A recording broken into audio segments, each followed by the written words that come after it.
Kia ora, New Zealand. Welcome to Sweet Chain Live. My name's Matt Drake. This is episode 237, and I'm joined by my co-host, Morgan Hardefeld. Good evening, Morgan. How are you? Ho, ho to you, sir. Happy Christmas of December. December of Indeed. Christmas, whatever you want to call it. It's the month of festivities, compliments of the season to you. To you too. Look, well, we're only 3 weeks away from Christmas. 3 weeks tomorrow. You'll be 3 weeks. Cheers in 3 weeks' time, you'll be hanging your stocking up, hoping that Santa Claus is going to come down your chimney. Hopefully. I better build a chimney real quick. Yeah, right. Yeah, that's it. A lot of people will need to do that. Trying to slip in through your heat pump is not so easy. Oh, actually, I do have a chimney. He might arrive in my smoker. He'd probably enjoy that. I would have thought so. Few ribs. The old few ribs still cooking, is it? That's ribs. Yeah. Excellent. So 3 weeks time, and only 2 weeks time, or less than 2 weeks now. In fact, it's only just over a week. I would say 9 days, Morgan, until Sweet Chain Nation. Sweet Chain Nation is in 9 days' time. Can you believe what was the number I just threw to you in the green room there? Was it 329 players signed up so far? I think it was, yes, 329 players across what is now 7 events. We'll do Sweet Chain Nation first, and then we'll come back to hot scores afterwards. Actually, we'll do hot scores in a moment. Let's do that. But first of all, let's just have a quick look at Sweet Chain Nation, because there's now, unfortunately, due to the recent storms, semi-recent storms, a few weeks ago now,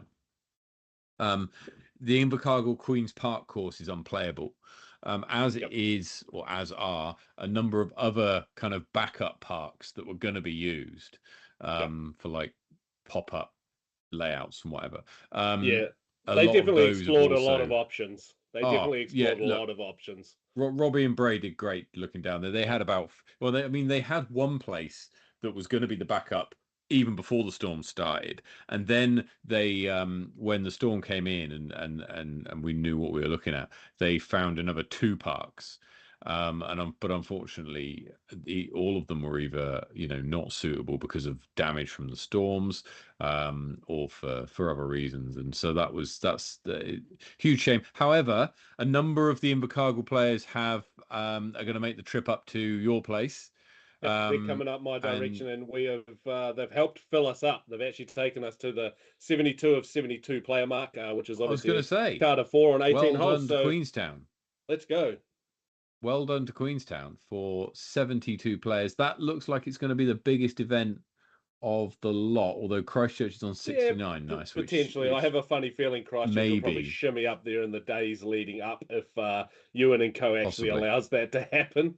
I do just want to say, Matt, that although I am at 72, I am technically at capacity. I am willing to open that up to maybe another 9 players. I can't specifically say that's for the Invercargill crew, but if anyone in Invercargill down south really wants to play, send me a message. I'll make priority. I'll make make priority too. There is one person on the wait list which will get priority over everyone.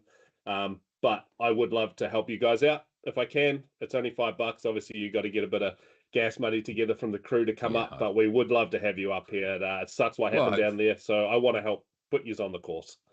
Hopefully, you can get a couple of cars up there, and 3 or 4 people will chip in together or whatever. It becomes a little bit more affordable. So Queenstown sold out / over the top sold out. Wellington very close, 35. We're kind of dripping in still. We're kind of dripping in. We will hopefully get over 40 by the time we get into it.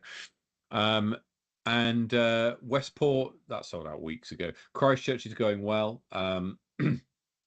The course looks quite devilish, so I'm told, which is interesting for Jelly Park. Taupo looking good. Auckland chugging along. They've got the interesting method of using the ratings-based divisions rather than the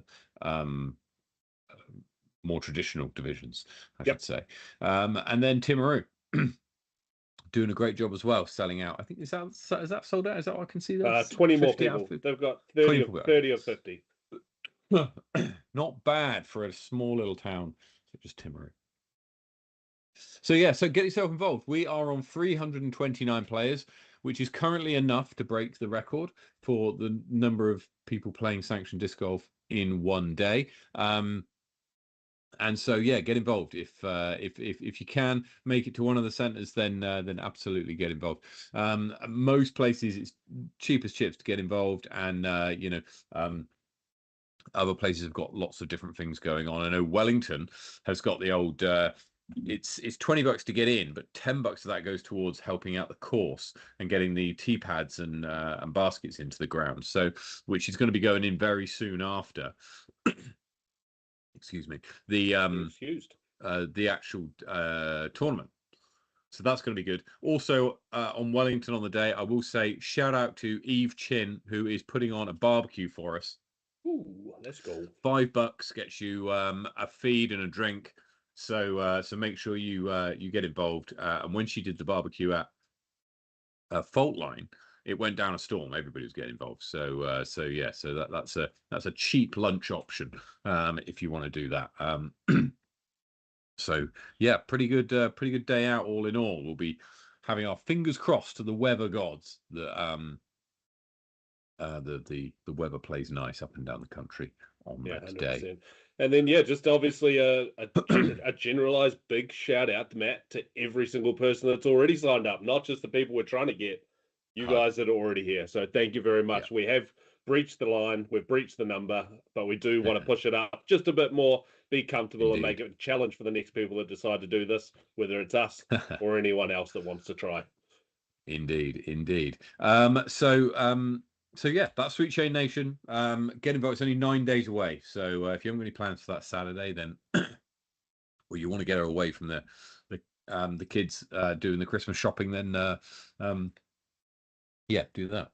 Right. I've got a little bit of a tickle in my throat. Right. Well, let me take this over there, Matt, and we'll go over to the hot scores roll, kick us off down in the south. How about that? Queen's Park, obviously not available currently, so we're going to head to Chingford, where Ashley Clement shoots a very nice 7 under par to kick us off this week down south. And then we head to Brockville, where Calvin Cummings shoots a 1 under par. Flight Park up in my neck of the woods, and Mundo McDisc crosses the hill, breaches the plane, shoots a 9 under par to hold the keys over the hill this week. Queenstown Garden sees Mikey Yu with a scintillating 16 under par. You heard that right, ladies and gentlemen, 16 under par. Matt will love that. Hard course, real hard course. Then we do head back over the hill to Lismore, where Mundo McDisc has travelled home and he shoots a 12 down this week. All the way up to Jelly Park, and Jeremy Brockenshire shoots 10 under par, and then over to Bottle Lake with Aiden at 3 down. Jamie shoots a very nice 13 under par at Warren Park, and then we head to Small Bone Reserve, where Sammy Hall and Luke Darrell both shoot a 12 down this week. Sergey Sannon back to Queen's Park Reserve, and he's shooting a 5 down this week. And then we head to Taylor River, a little further north, and that sees Inca with a 7 down. Last one in the south, and that's Brantford Park, as always, and Mr. Ashton Clark shooting a very spicy 15 under par to hold the keys for this week. And then we head to the north, where hopefully Matt is able to breathe again. Yes, just about. So we'll start off in Berrenport, shall we, for Brett Carlisle's 8 under par around the black course at Berrenport. Very well done. Chris Houston goes round Hikoi Koi Reserve at 4 under par.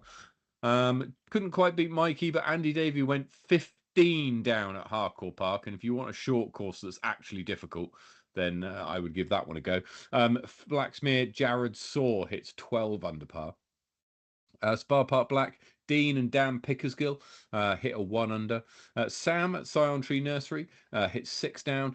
Jackson Sullivan takes the keys at Henderson and at Wood Hill with a 12 under and a 5 under respectively. And Aaron shoots a +1 at Rosedale to round out the North Island. Boss. So well done to everybody there who picked up a hot score. Very well done. And we'll just take this time to allow people who are in the chat, good evening. We'll say hello to everybody, to hit the like button and also the subscribe button. Makes a massive difference to us. here on the channel. So yeah, take a sec to do that. We've had a question in the chat. Big Dog NZ, Kia ora team, has everyone got their Secret Santa? You should have done. So on the 3rd of December, that was last night, the email went out to say who you've got. So you should now have your name, and you should be able to start doing your research to find out what they're into, and preparing your package to send out to them. There's 3 people who haven't read the email. So so I'm being told. So make sure you check your spam filters and whatever else. I think producer Tom excuse me, has reached out to those 3 people. And there's a handful of people also who haven't put their addresses in yet, which again, we're trying to pick off one by one, to get your addresses in so people know where to send stuff. So yeah. Fortunately, the person whose name I got has got their address in, so I can start the packaging of that going up pretty soon.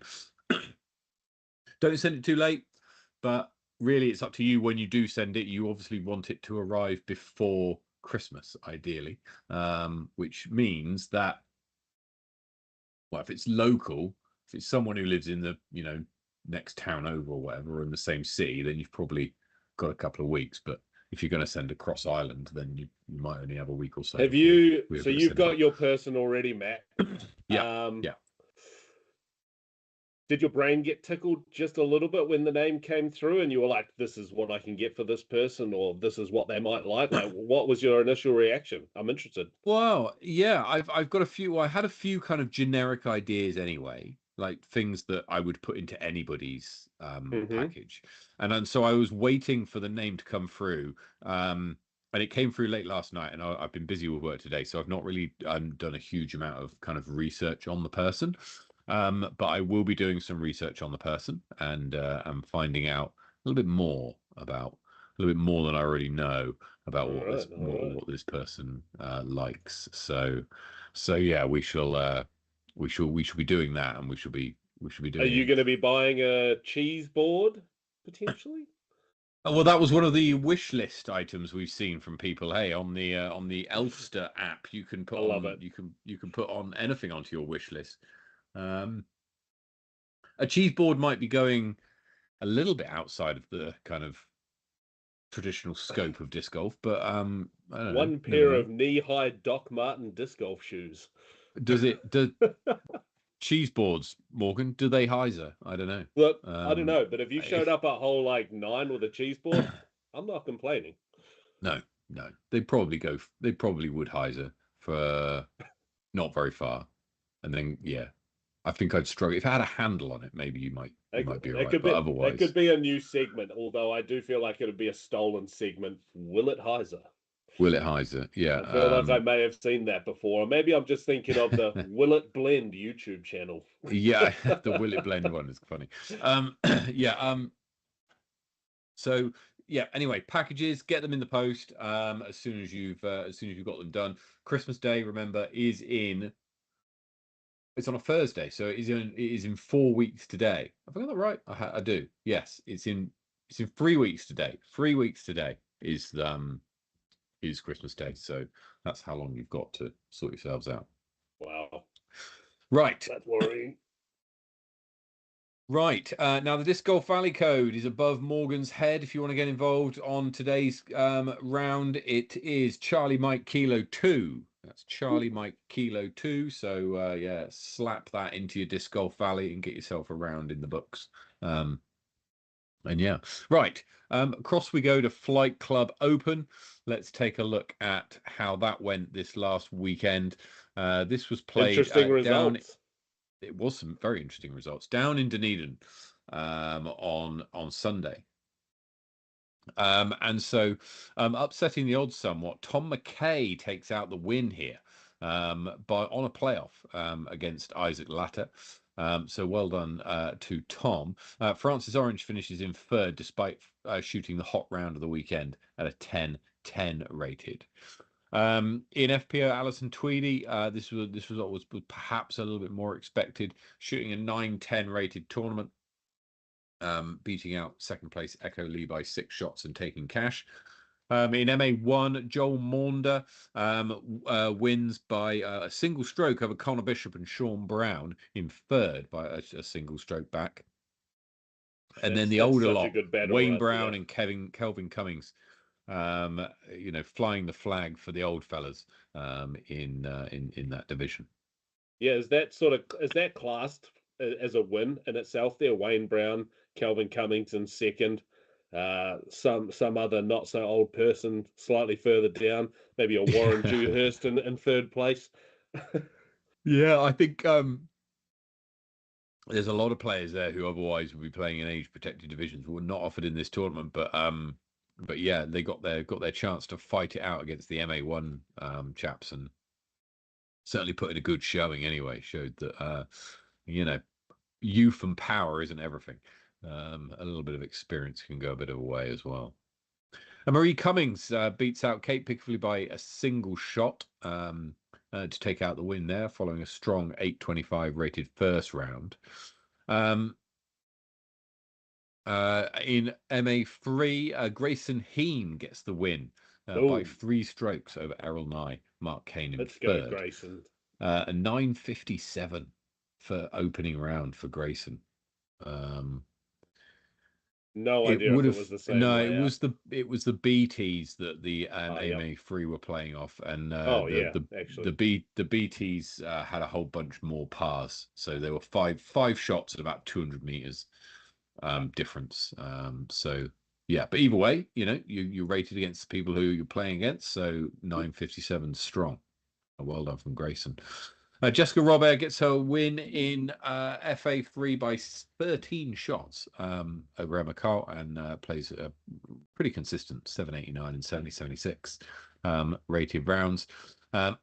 Benjamin Hagan, MJ 18, and then Caitlin Murray beats Miley Smith in FJ 18. There we have it. Now, unfortunately, the rating, the power rankings machine died over the last week, and I've not had time to get it fixed. But I'm hoping that if I give it a bit of a bash on the head tomorrow morning, that it'll spark back into life in time to get the odds out for Buckley this weekend. So unfortunately, Kiwi reset. That's right. So we're not able to, unfortunately, give you any power rankings updates this week, or tipping for Buckley. So we're going to be going through the Buckley preview in a bit of an old school way, Morgan. We're going to be looking at it on the PDGA site, then coming up with theories as to why we fancy one person over another. So should we go? Let's go. Got a few people playing this one. This is obviously the same course that's hosting North Island Champs in April next year. It's a lovely location out in near Shannon, in the Manawatu. So yeah, and Ryan Kiddo's running this one as the NZDG group with disc shop. So should be a goodie. In MA1, you've got Johnny Wake competing, and then Ben Morrison, his uncle, is there too. I don't see past these two, honestly. You know what? You're probably right. But for the top Gary Jarvis, come on. Yeah, no, look, so Gary's got a chance, and Devin Taylor's been playing well recently as well. He recently got a win from memory on just not so long ago. Yeah, it was Faultline Fury got a win, and he also got a win at Linton in hitting the links in Winton as well. In Linton, sorry. But in those cases, he was up against Ben Morrison at Linton, but he wasn't up against Johnny Wake. And he was playing in MA1 when Johnny Wake was playing in MPO at Faultline, and Johnny beat him by 19 shots. So I think there's a little bit of a gap there. But I would say of the chasing pack, Devin's got a pretty good pretty good chance of getting himself a podium. I think him and Gary Jarvis will be going head to head at the weekend. Further down, Cannon Larson's got quite an arm on him. Cannon by name, if you will, and nature.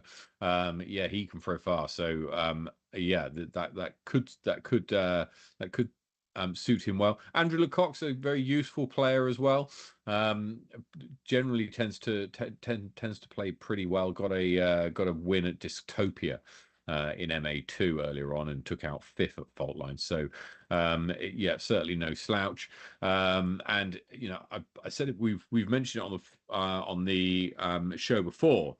Ezra Morrison, who is another one of Ben Morrison's nephews and Johnny Wake's cousin, has got every chance of putting in a good showing here as well. However, it's going to depend completely on the day. As we've seen before, he can be a touch inconsistent, but when he's on his game, plays really, really well. So you're telling me that Ezra Morrison is your pick for upsetting the hen house then? Yeah, I mean, you know, if I had a couple of doubloons to put on an outside shot, I think Ezra Morrison is perhaps good for a podium.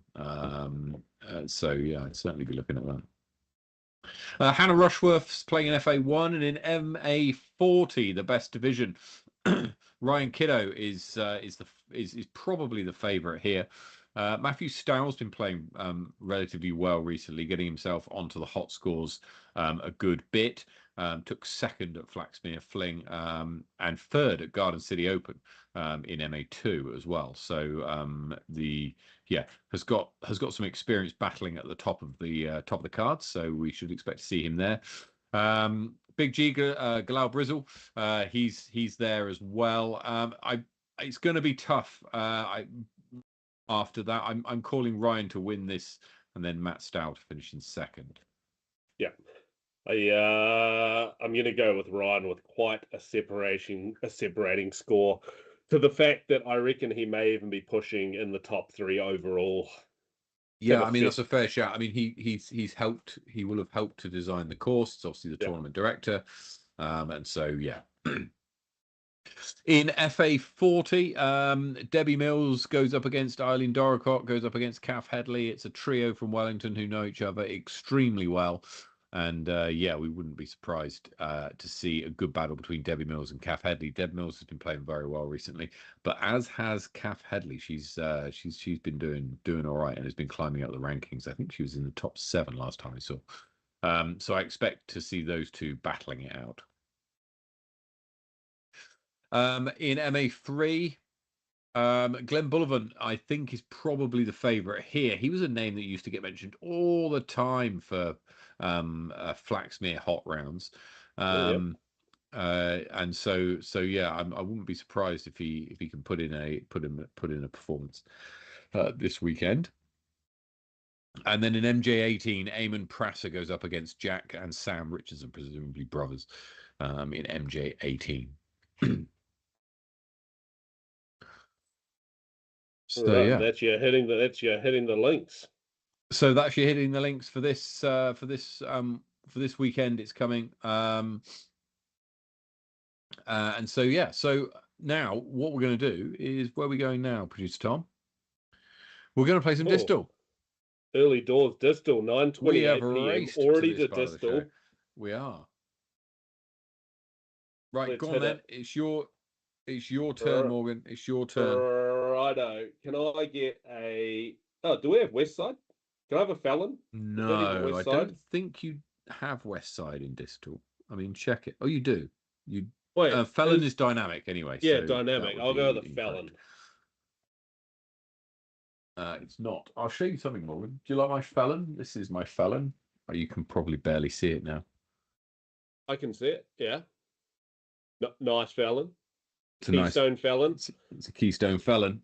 Yeah, it's one of my favourites. I also have one Fallon that I kept in my bag for a very long time that got left in the sun by accident and had the big whoop-de-whoop in the middle of it. And I used it for about a year like that. And it did nothing to it. Stayed exactly the same.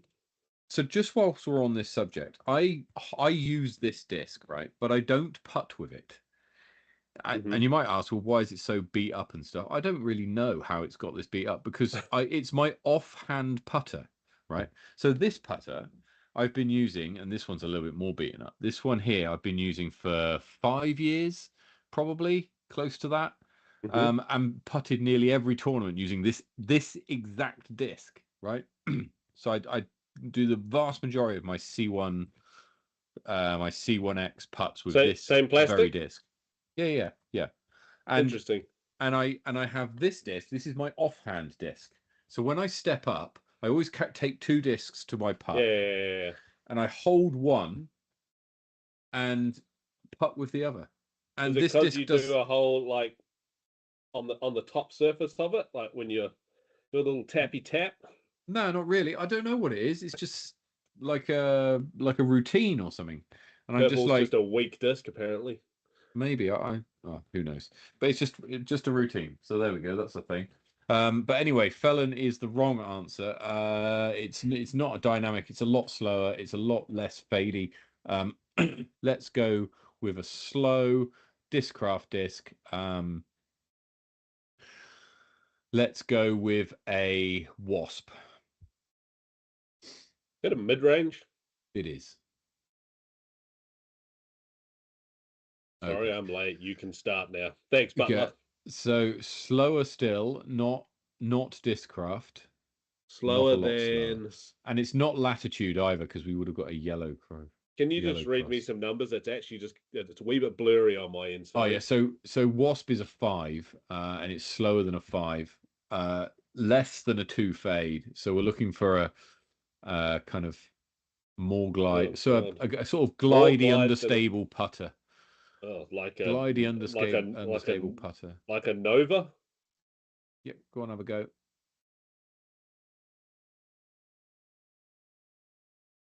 NOVA. Or Aero. Oh, there it is. There we go. Nova. Oh, okay. So 2-speed. 2-speed with a fade of 1. It's a 0-1. 2. It's a 2-speed. So broad style compass is a 5. So it's a 2. It's a 2-4. 2401. 2401. Yes. Oh, you could be right. Like a Spore. Or is that a 2-5, maybe? So I'm not sure whether people can hear producer Tom, but he is guessing away. And oh yeah, he is. He's chirping away. So let's try Spore. Oh no, it's a 1, but we've got the 0-1 in there. But we got the 0. Okay. What's a Spore again? Dismania. So it's not Dismania. It's not Innova. It's not Dynamic. It's not Discraft. It's got to be MVP. That family. So let's go. It's an MVP 2-speed. It couldn't be Latitude, could it? Can't be out of that family. So it's got to be MVP. What's the yeah, that's the one. That Simon's Ultimate disc. Yep. Yeah. Try that. Is Tom's in the background going, don't be stupid. So a Speed 2 MVP. Adam Rhymes calling. Hang on. Calling Adam Rhymes. Where are you, people? Sir? What do people putt with if they putt MVP? MV. No, it's a Speed 3 though, I think. Yeah, probably and it's got a higher fade than 1. So no idea. We may need help from the chat on this one. Come on, chat, help us out here. Where have we got to? Yeah, it's not a Colt because it's not Innova. What about a Pixel? Pixel, yes. That's the one I was thinking of, actually, I think. Oh, it's close. But it is a speed. So it's Axioms that. So it's an MVP disc. I don't think Streamline a Streamline in it, because a Pilot might be it. How many guesses do we have left? Have a look at a Pilot. Yeah. That's a Streamline disc, is a Pilot. What do you think the numbers are? But no, okay, so Streamline's not in it. I think we know. Yeah, the glide is 5 or 6. An Ion. Marie Cummings says Ion. Or a Ohm. Or an Ohm, yeah. Ohm. Go Go Ohm. Ohm.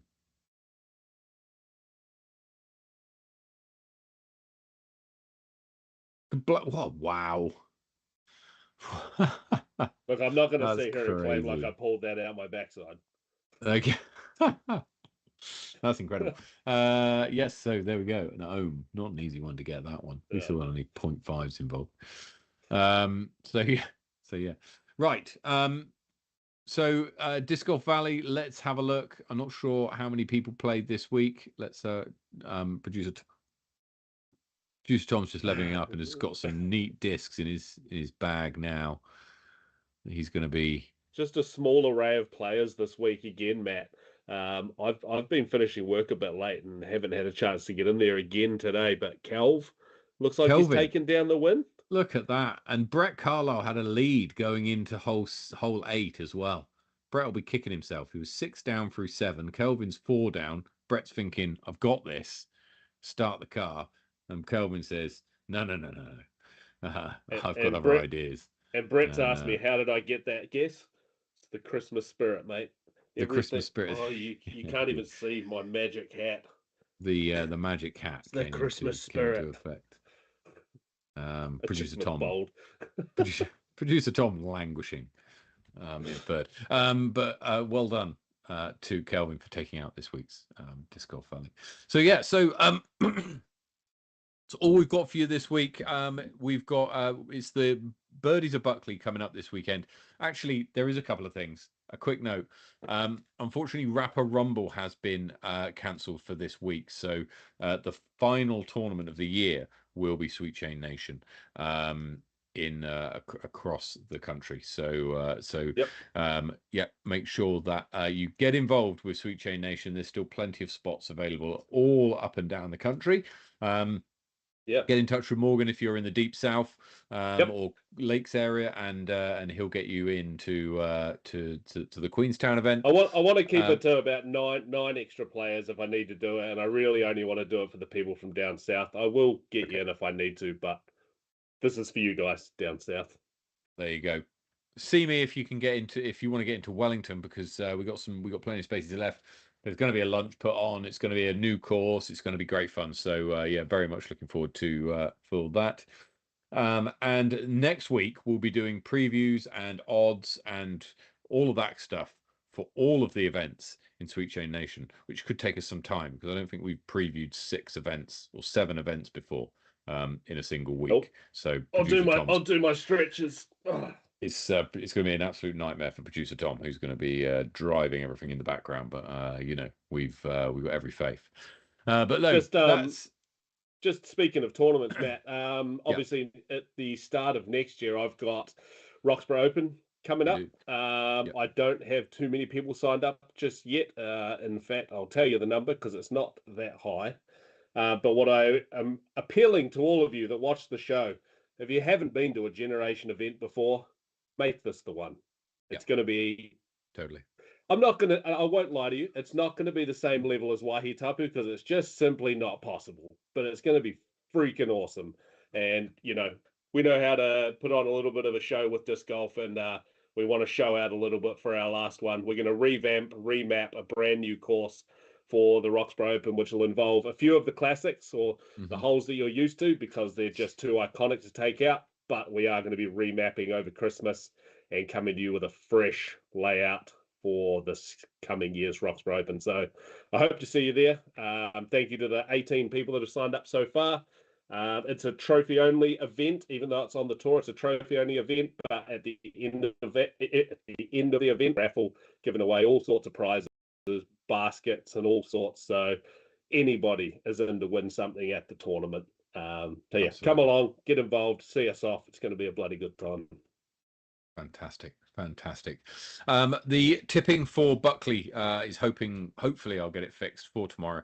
And so from sort of tomorrow lunchtime, check sweetchainlive.com and for the latest power rankings following the Flight Park Open, and also the latest odds for Buckley, and you can put your tips in. Only a few events, well, a few weekends to go, but 7 events at Sweet Chain Nation to get your teeth into. Can anybody catch Steve Lawson? Who knows? For all those playing at Buckley this weekend, very best of luck. And wherever you're playing disc golf, take it easy, play well, get some birdies, and we'll see you next week. Cheers.